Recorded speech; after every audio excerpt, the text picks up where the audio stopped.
Captain Jake Morrison walked across the bridge of his ship. The Liberty was not a warship. It was built for exploring space and finding new planets. Jake had been the captain for 5 years now. He loved his job because every day could bring something new and exciting. The ship was flying through empty space. They were on their way to look at a distant star system. Dr. Lisa Carter was working at her computer station. She was the smartest person Jake had ever met. Lisa could fix almost any problem with the ship's engines. "Captain, the new jump drive is ready for testing," Lisa said. She looked tired. She had been working on the drive for 3 days without much sleep. Jake nodded. "Good work, Lisa. How far will this jump take us?" "Only about 10 light years. We should arrive near the Kepler system in a few minutes," Lisa replied. She pressed several buttons on her control panel. Commander Ryan Phillips was standing at the weapons station. Even though the Liberty was not a warship, it still had some guns for protection. Ryan was a good soldier. He had served in the Earth Defense Force before joining the exploration team. "All systems look normal, Captain," Ryan said. "The jump should be smooth." Jake sat down in his captain's chair. "Okay, everyone, prepare for jump. Lisa, start the countdown." Lisa began pressing buttons. Numbers appeared on the main screen. "Jump in 10 seconds. 9, 8, 7, 6, 5, 4, 3, 2, 1, jump." The ship suddenly shook very hard.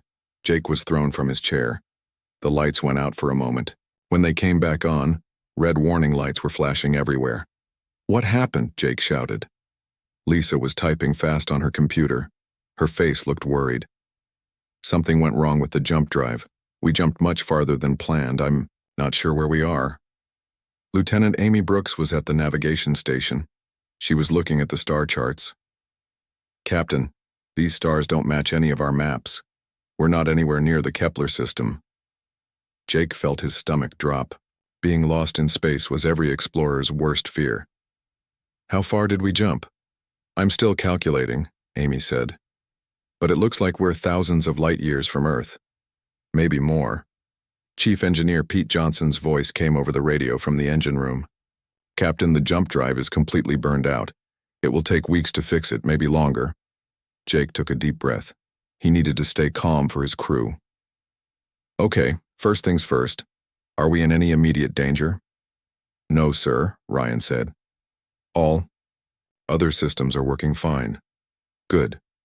Amy, can you figure out exactly where we are?" Amy was still working at her station.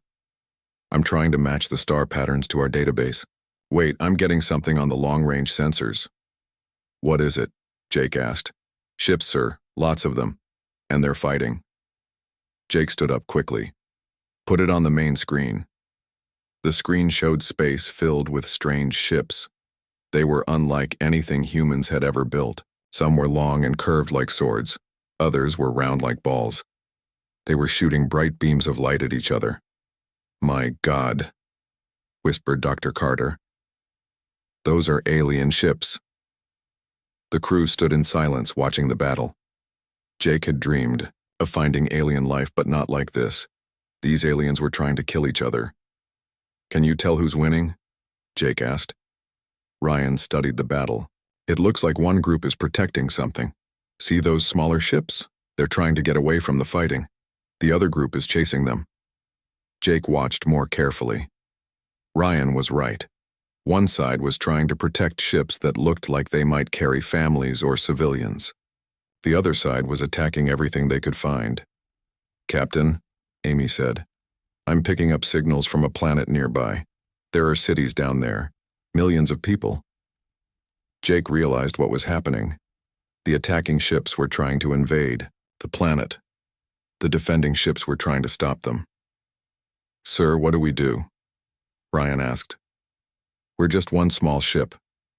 Jake thought for a moment. His ship was not built for fighting. His crew were explorers and scientists, not soldiers. But down on that planet were millions of innocent people who needed help. "Lisa, how are our weapons?" Jake asked. "We have the standard defense guns. Nothing special, but they work," she replied. "Ryan, can our weapons hurt those alien ships?" Ryan looked at his instruments. "I think so, sir. Their ships use energy shields, but our guns shoot solid metal bullets. Their shields might not stop that." Jake made his decision. It was the most important choice of his life. All hands, this is the captain. We're going to help defend that planet. Sir? Amy looked surprised. Those people down there are in trouble. We might be the only ones who can help them. I know we're not soldiers, but we're humans.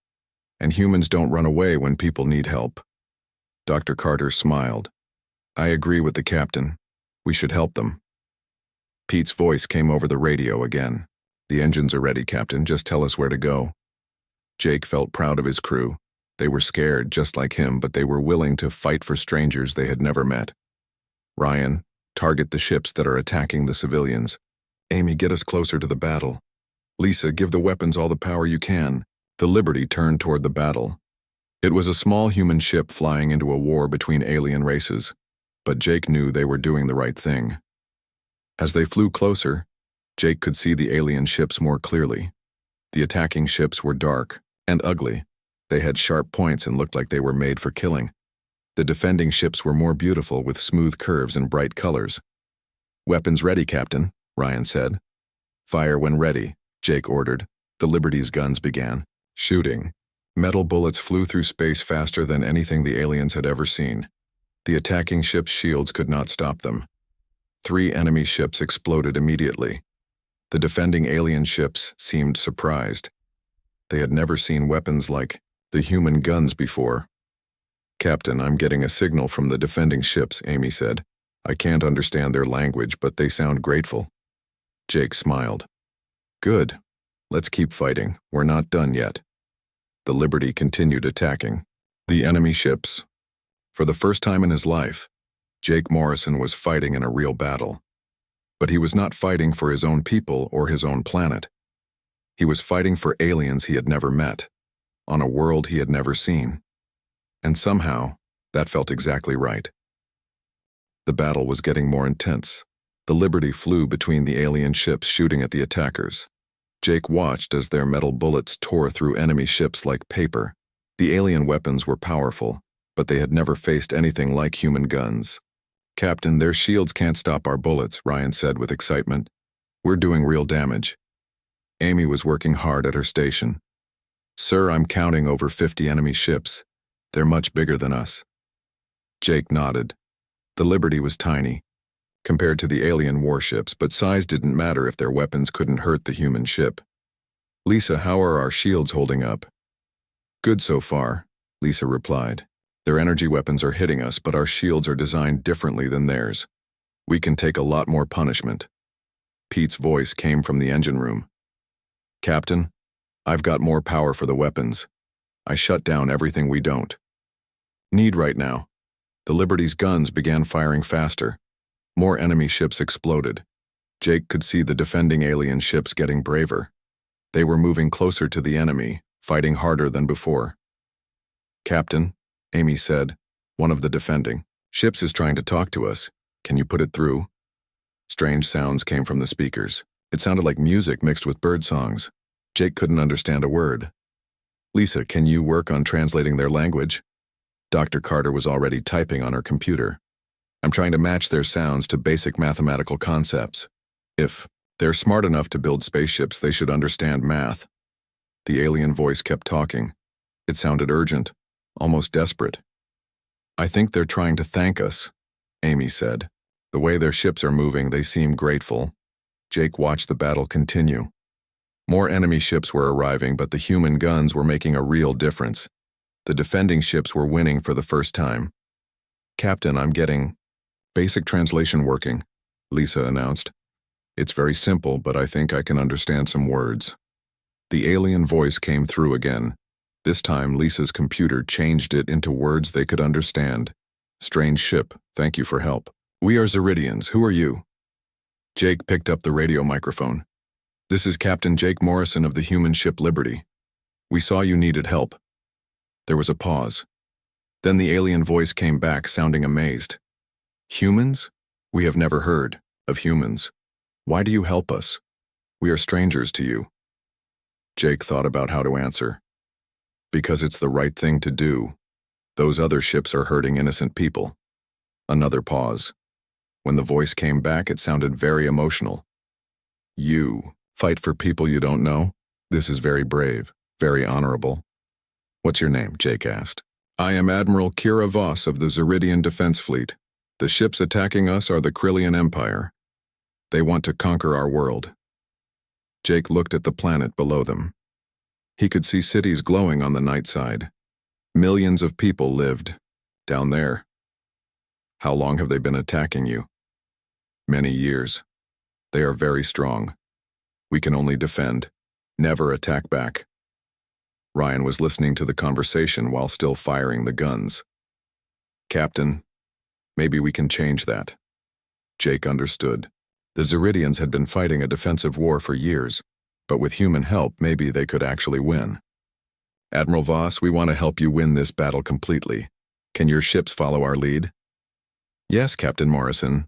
We will follow humans into battle. Jake smiled. Good. Ryan, what's our best strategy? Ryan studied the enemy formation. Sir, they're grouped together to protect their big ships. If we can break through their line, we can attack their command ship. Admiral Voss, can your ships make a coordinated attack with us? Yes, we understand coordinated attacks. Tell us your plan. Ryan explained the strategy over the radio. The Zeridian ships would attack from one side while the Liberty punched through the middle. Then they would all focus on the biggest enemy ship. Understood, Captain Morrison. We are ready. All ships attack now. The Liberty flew straight at the enemy line. Enemy ships shot at them, but their shields held. Ryan fired the guns as fast as possible. 3 enemy ships exploded in their path. Behind them, the Zeridian ships attacked from the side.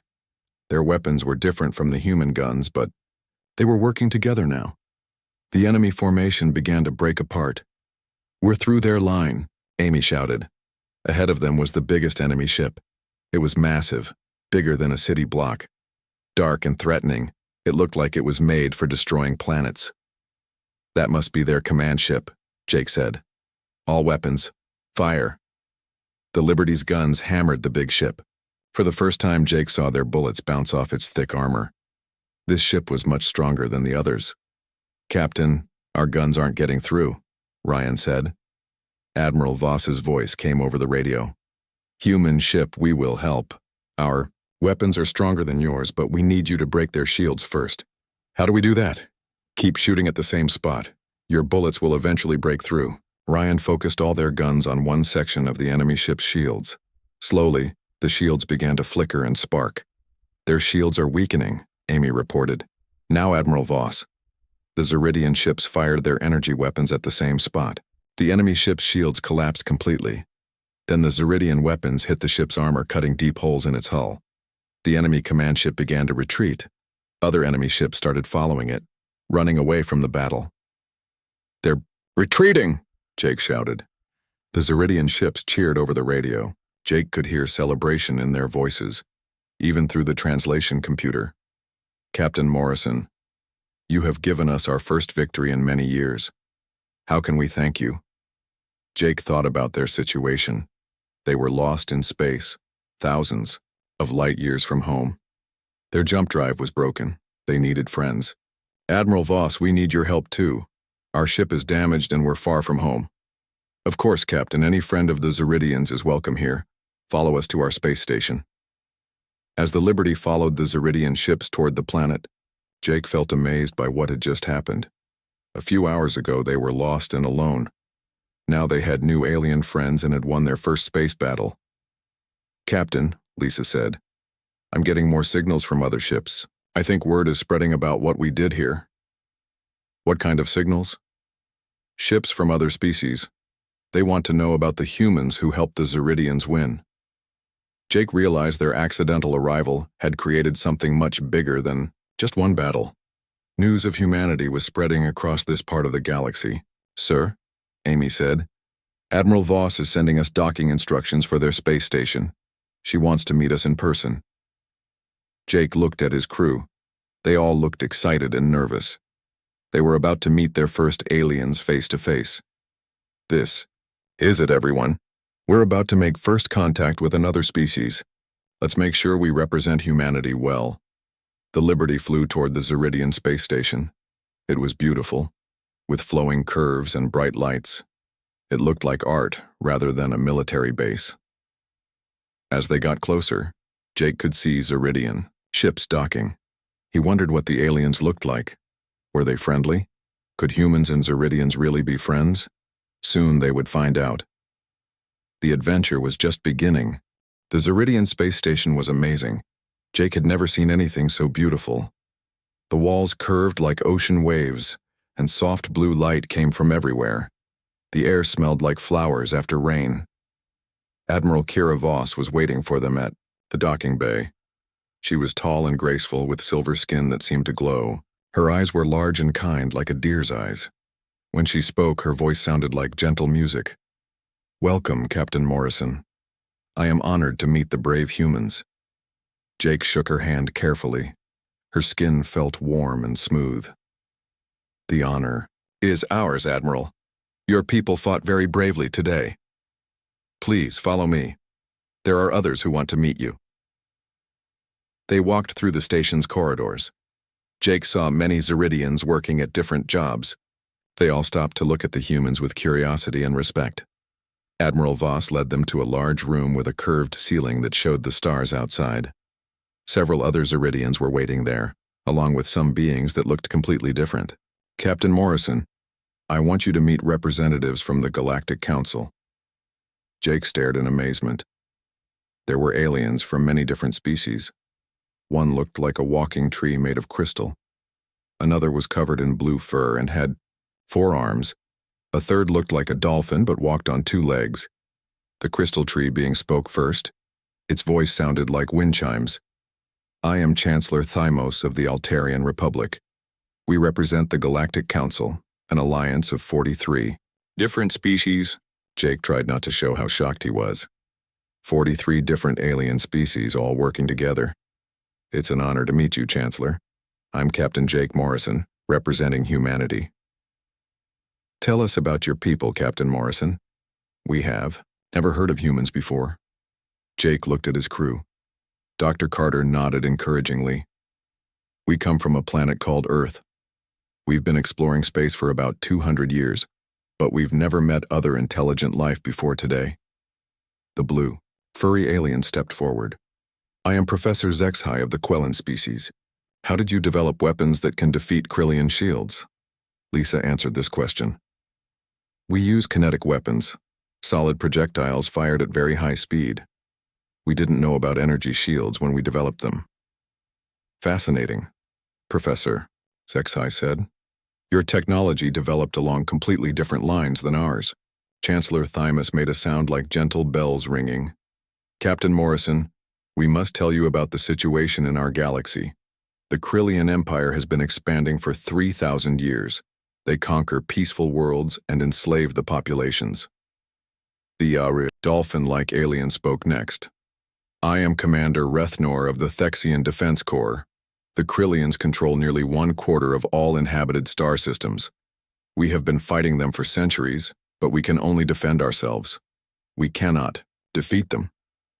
Jake felt the weight of what they were telling him. This was a war that had been going on longer than human civilization had existed. "Why can't you defeat them?" Ryan asked. "They are too strong," Admiral Voss said sadly. "Their weapons are powerful, their ships are fast, and they have many soldiers. We can only try to protect our worlds." Dr. Carter had been listening carefully. "Have you tried working together, all the species fighting as one army?"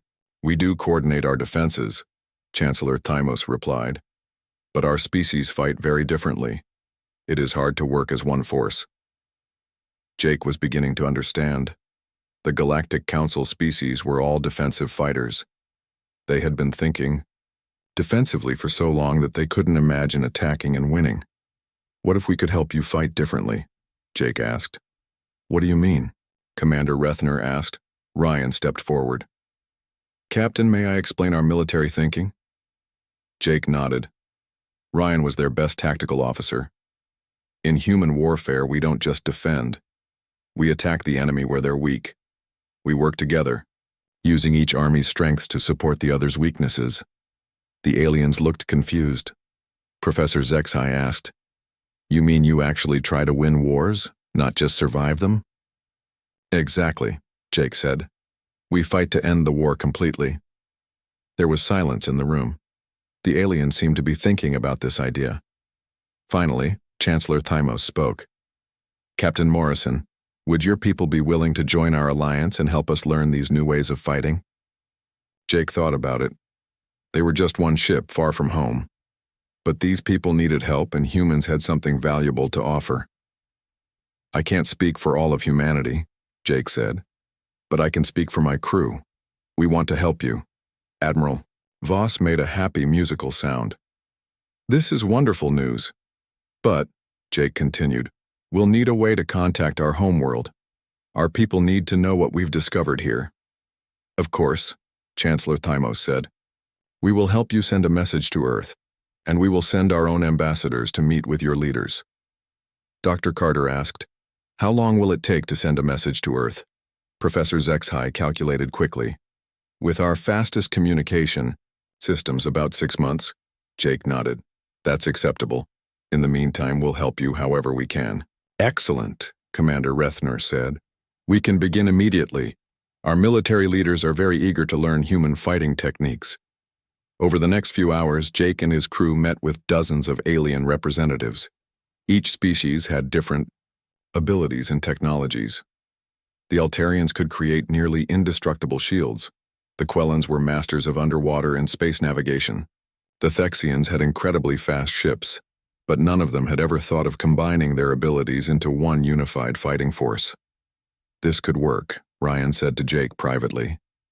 If we can get all these species working together, using human, tactical coordination, we might actually be able to beat the Krillians, Jake agreed. But first we need to prove ourselves. One battle isn't enough to convince them. Admiral Voss approached them. Captain Morrison, we have received word that a Krillian fleet is attacking the Nexarian system. It is only 2 days. Travel from here. Will you help us defend it? Jake looked at his crew. They all nodded. We'll help, Jake said. But this time, let's try some real human tactics. What do you mean? Instead of just defending the Nexarian system, let's attack the Krillian fleet before they reach it.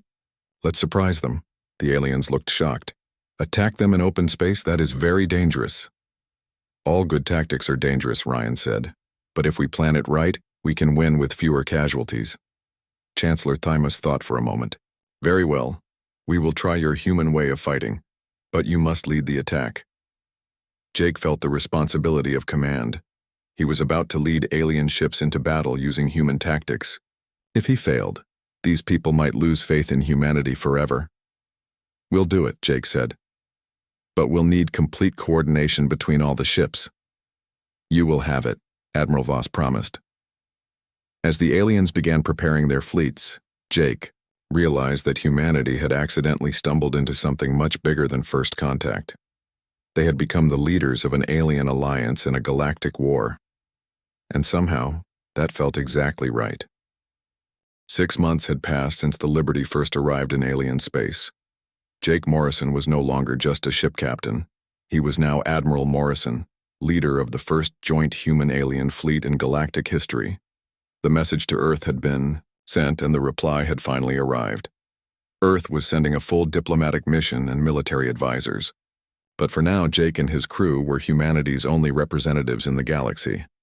The Liberty was docked at Nexus Station, a massive space base that had become the headquarters for the new alliance. Ships from dozens of different species came and went every day. Jake still felt amazed when he saw the variety of aliens working together. Admiral Morrison, the joint training exercise is ready to begin, said Colonel Ben Rogers.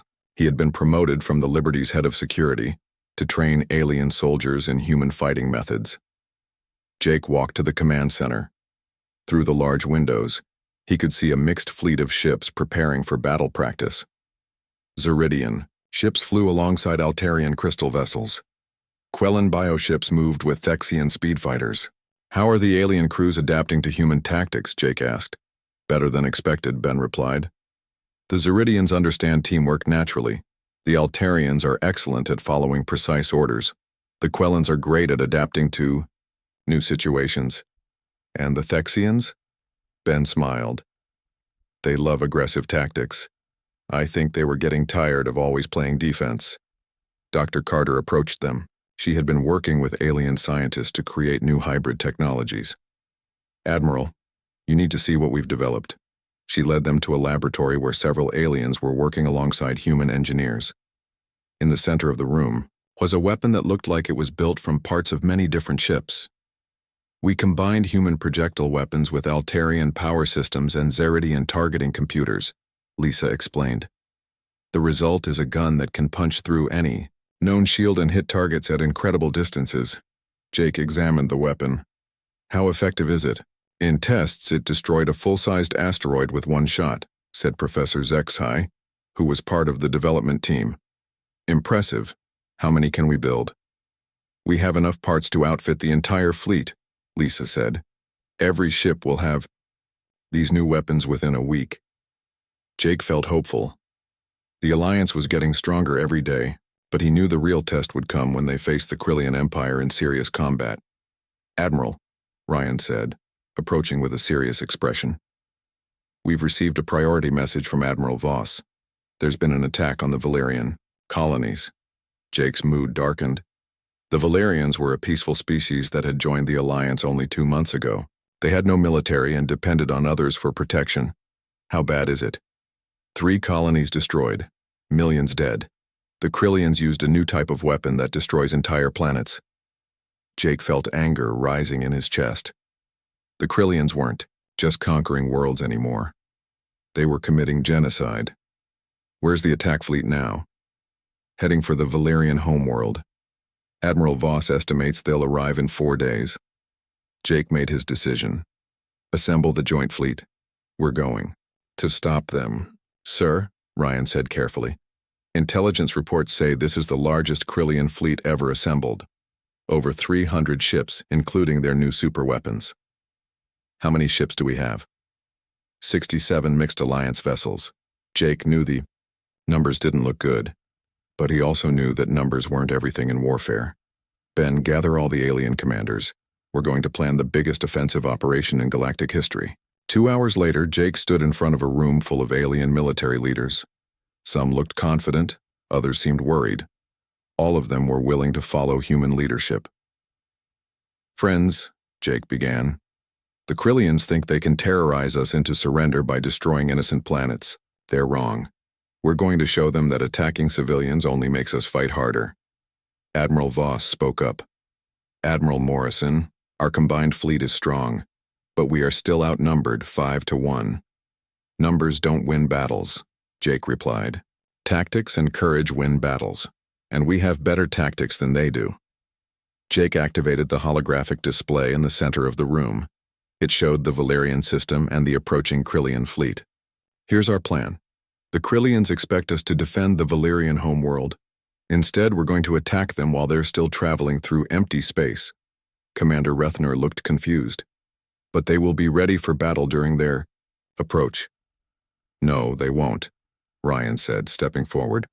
Krillian fleets travel in formation designed to intimidate defenders. They're not arranged for fighting against an attacking force. Jake continued the explanation. We're going to use human tactics called divide and conquer. Our ships will attack from multiple directions simultaneously, splitting their fleet into smaller groups. But how do we coordinate such a complex attack? Asked Captain Jevra of the Nexarian Defense Force. Ben answered this. Human military doctrine emphasizes communication and flexibility. Each group of ships will have specific objectives, but also the freedom to adapt as the battle changes. Jake could see understanding dawning on the alien faces. They had never fought this way before. Admiral Morrison, Professor Zexhai said, "This is very different from our traditional defensive strategies. Are you certain it will work?" "Nothing in war is certain," Jake replied. "But I'd rather take the initiative than wait for them to attack us." The planning session continued for 6 hours. Every detail was discussed and refined. The aliens asked many questions about human military thinking. Jake was impressed by how quickly they understood and adapted. Finally, the plan was complete. The joint fleet would intercept the Krillians at a location called the Helix Nebula, 2 days before they reached Valerian space. "One more thing," Jake said as the meeting ended. This battle will determine whether our alliance can truly defeat the Krillian Empire. If we win, it proves that working together makes us stronger than fighting alone. Admiral Voss nodded. And if we lose? We won't lose, Jake said with confidence he didn't entirely feel. Because we're not just fighting for territory or resources, we're fighting for the right of peaceful people to live without fear. The next day, the joint fleet departed Nexus Station. Jake watched from the Liberty's bridge as ships from dozens of species formed into battle groups. It was the most beautiful and terrifying sight he had ever seen. Admiral, Amy said from the navigation station, we'll reach the Helix Nebula in 36 hours. Good. Make sure all ships maintain communication silence until we're in position. As the fleet traveled through hyperspace, Jake thought about how much had changed since their accidental arrival in this galaxy. Humanity had gone from being unknown to leading an alliance of 43 species.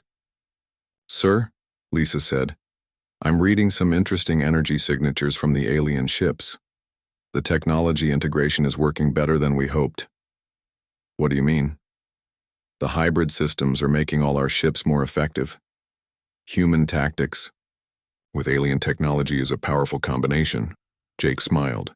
That's what happens when different people work together instead of fighting each other. Dr. Carter looked up from her station. Admiral, I'm getting reports from the other ships. Morale is high. The alien crews are excited about fighting offensively. For the first time. Jake nodded. Good. They're about to learn that the best defense is a strong offense. The fleet continued toward its destination. In less than 2 days, they would face the largest Krillian force ever assembled. The fate of the Valerian people and possibly the entire galaxy would be decided in the battle to come.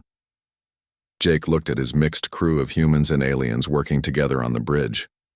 Whatever happened in the coming battle, he was proud of what they had accomplished together. The Helix Nebula was a beautiful place to fight a war.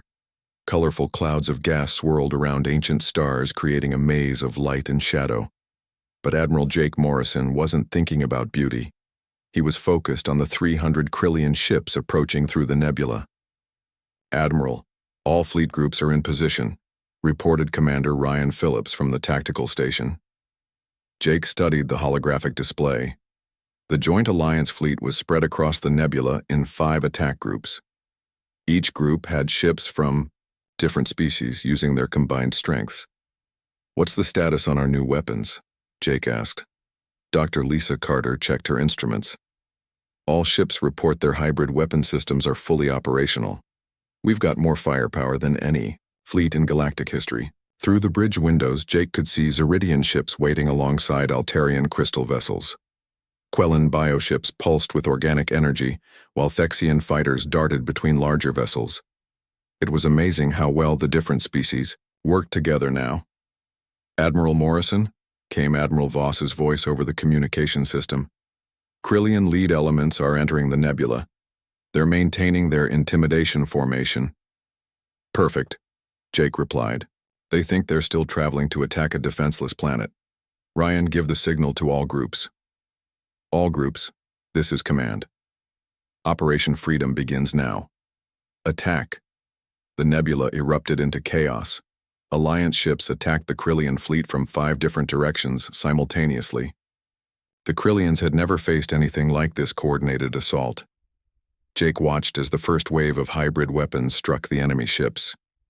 The new guns punched through Krillian shields like they were made of paper.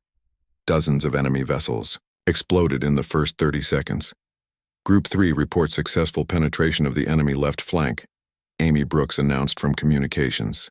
Group 5 has broken through their rear guard, added Lieutenant Danny Murphy, who had been promoted to Fleet Coordination Officer.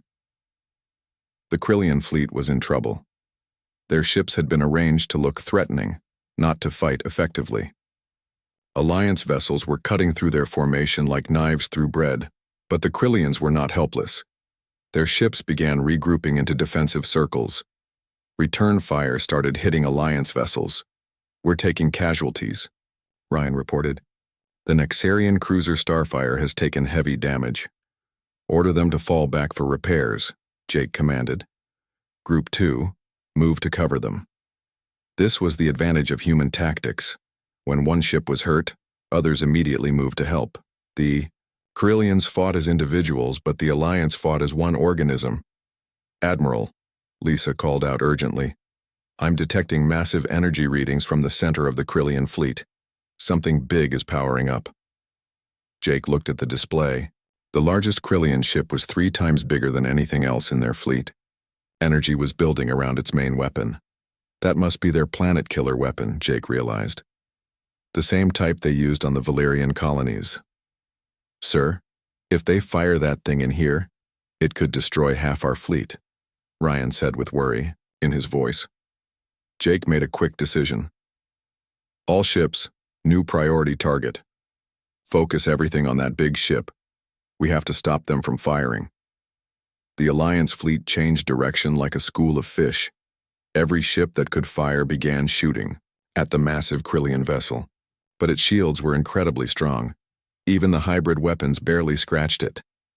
"We need to get closer," Jake said. "Amy, take us straight at that ship." "Sir, that's very dangerous," Amy replied, but she was already adjusting course. The Liberty flew directly toward the giant Corellian vessel. Enemy ships shot at them, but the Liberty's shields held. Behind them, other Alliance ships followed. "Admiral Morrison, what are you doing?" Admiral Voss called over the radio. "Something crazy," Jake replied. "Ben, prepare a boarding party." Colonel Ben Rogers looked shocked. "Sir, you want to board that ship? It's the only way to stop their superweapon. Lisa, can you get us close enough to dock?" "I think so, but their defenses will try to stop us."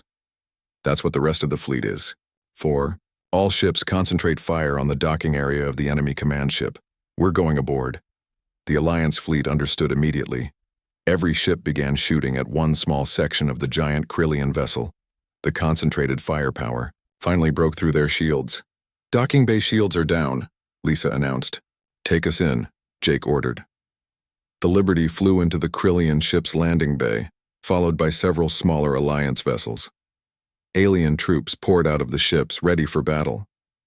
Jake led the boarding party himself, alongside Ben Rogers and a mixed team of human and alien soldiers. The inside of the Corellian ship was dark and cold, with sharp metal walls that seemed designed to intimidate. "The command center should be up 3 levels," Ben said, checking his scanner.